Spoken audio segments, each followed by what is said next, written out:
Paralegal volunteers हैं जो legal service authority के साथ में जुड़े हुए हैं।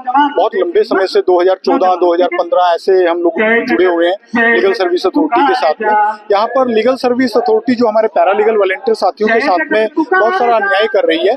इनको पेमेंट देने की बातें करके उन्हें जो है साल इस्तेमाल किया जाता है और साल के बाद पेमेंट नहीं दिया जाता।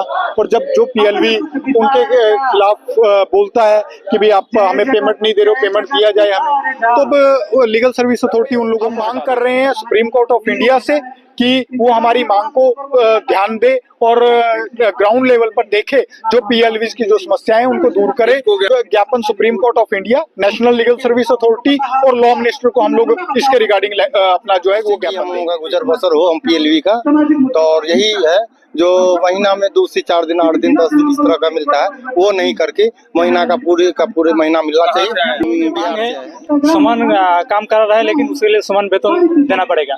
किसी को 2 दिन, किसी को 4 दिन, ऐसे तो किसी को पेट में ही पड़ेगा। तो हम लोग आप लोग यही मांग है कि जल्दी से जल्दी हमारा बात माने। नौशाद है मेरा नाम। को निचला स्तर का जो होता है कानून का ज्ञान हम लोग गरीबों को देते हैं, उसके बारे में हम लोग बहुत मेहनत किए हैं और हम लोग को कुछ नहीं मिलता है। इसीलिए हम अपना मांग को लिए यहाँ हम लोग को, जैसे बुजुर्गों को कानून के बारे में जिस आदमी को जानकारी नहीं है, जो बिल्कुल निचला स्तर का व्यक्ति है, उसको मैं जानकारी देता हूँ।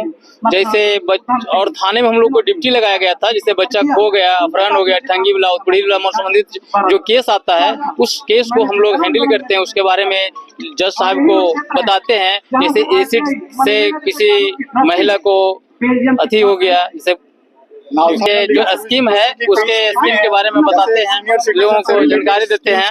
बच्चों से रिलेटेड स्कीम्स हैं, पॉक्सो एक्ट से रिलेटेड स्कीम्स हैं, और इसके अलावा जो है सीनियर सिटीजन की स्कीम है, महिलाओं को जो ये एसिड पीड़ित के लिए स्कीम्स हैं, और जो ये आपदा वगैरह आ जाती है कोई, उसके रिगार्डिंग स्कीम्स हैं। उन स्कीमों के अंदर कागजों में जो है उन लोगों को पेमेंट दिखाया जाता है। और बहुत सारी जगहों पे हम लोगों को ये भी नॉलेज मिली है कि अगर कोई एसिड पीड़ित है, उसको 5 लाख रुपया तक का जो है वो धनराशि जो है वो अथॉरिटी की तरफ से मदद मिलती है। लेकिन जो पीड़ित है उसके खाते में सिर्फ 2.5 से 3 लाख रुपया जाता है। बाकी का जो बीच में वो आप समझ सकते हैं कि क्या हो सकता है।